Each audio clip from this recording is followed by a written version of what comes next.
Minhas caras, meus caros, e o José Mauro Coelho, que estava na presidência da Petrobras, resolveu renunciar ao cargo, não resistiu à pressão.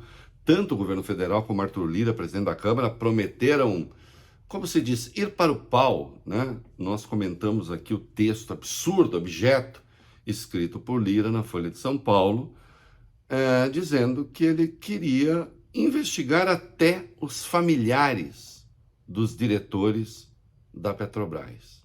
Vejam vocês, né? Como se isso fosse legal.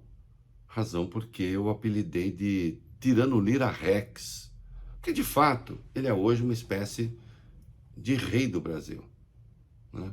Ele deve menos satisfações pelos seus atos do que o próprio presidente da República, que em muitos aspectos virou um subordinado seu.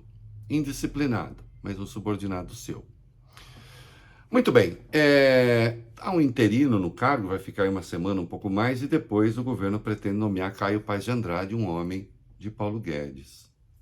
Nós já tratamos aqui de um aspecto dessa nomeação envolvendo esse rapaz. Se acontecer, é ilegal. Vejam vocês. Existe uma lei, a Lei de Responsabilidade das Estatais, 13.303, que foi sancionada ainda na interinidade do governo Temer, que estabelece critérios para alguém presidir uma estatal, empresa de economia mista, ou pertencer à sua diretoria, justamente para evitar a politização excessiva desses entes do Estado. Tá? E essa Lei 13.303 diz que para presidir uma estatal, empresa de economia mista, ou para pertencer à diretoria, o indicado tem que ter pelo menos 10 anos de atividade no setor. E Caio Paz de Andrade, que é formado em comunicação social, não tem. Ou então 4 anos no comando de uma empresa estatal de economia mista similar ou congênere, não existe. Ou ainda 4 anos numa empresa privada, também no comando, o que não é o caso de Caio Paz de Andrade. Ele diz ter ali uma pós-graduação em Harvard, um mestrado na Duke University, só que ele não homologou esses títulos aqui no Brasil. De qualquer modo, ainda que homologados estivessem, não serviriam para o caso. Portanto, a sua nomeação, se acontecer, é ilegal. Ela contraria uma lei federal. E, portanto, a Justiça Federal poderia impedir. Se isso acabasse no Supremo idem, contraria a lei. Uma nomeação que me parece muito mais pautada pelo desvio de finalidade do que propriamente para atender aos interesses da Petrobras. E aí, claro, seria uma gritaria gigantesca, né? Então talvez a justiça não queira entrar nessa.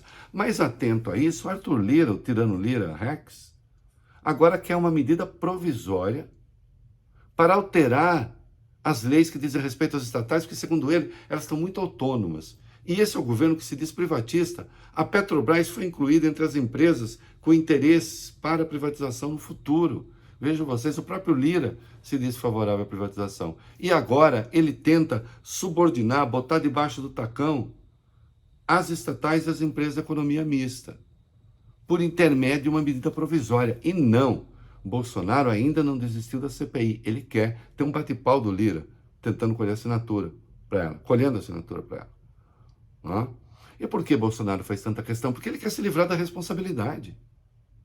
Ah, mas o governo é um dos responsáveis pelo preço dos combustíveis? Claro que é. A paridade que a Petrobras aplica é uma decisão da empresa. O governo tem maioria lá. Se quiser, mude. Seria um desastre do ponto de vista do mercado? Seria. Mas o governo poderia ter feito uma política, como eu sempre disse, para diesel e para gás, também não fez.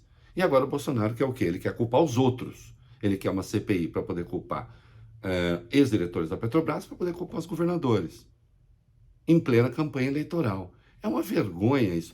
Outra coisa, se essa CPI acontecer, e se ela for instalada na Câmara, sim, o Supremo pode impedi-la, porque não existe fato determinado. Até Lira reconhece isso. E para encerrar, o Anderson Torres, ministro da Justiça, mandou um ofício para o TSE dizendo que a Polícia Federal pretende sim fiscalizar as eleições. Também o ministro da Defesa, o Paulo Sérgio Nogueira, fez a mesma coisa. No caso da Polícia Federal, segundo Torres, talvez ela faça fiscalização, né, e auditoria com desenvolvimento de programas próprios. É mesmo? Toda essa gente vai fiscalizar o TSE e nós não sabemos que programas próprios são esses que a Polícia Federal empregaria? É uma piada, né? Isso aqui é Jair Bolsonaro tentando preparar o golpe. Até porque Padre Vieira perguntou: quem remedeia os remédios? E eu adapto. Bom, nesse caso, quem fiscaliza os fiscais? Hein? É isso aí.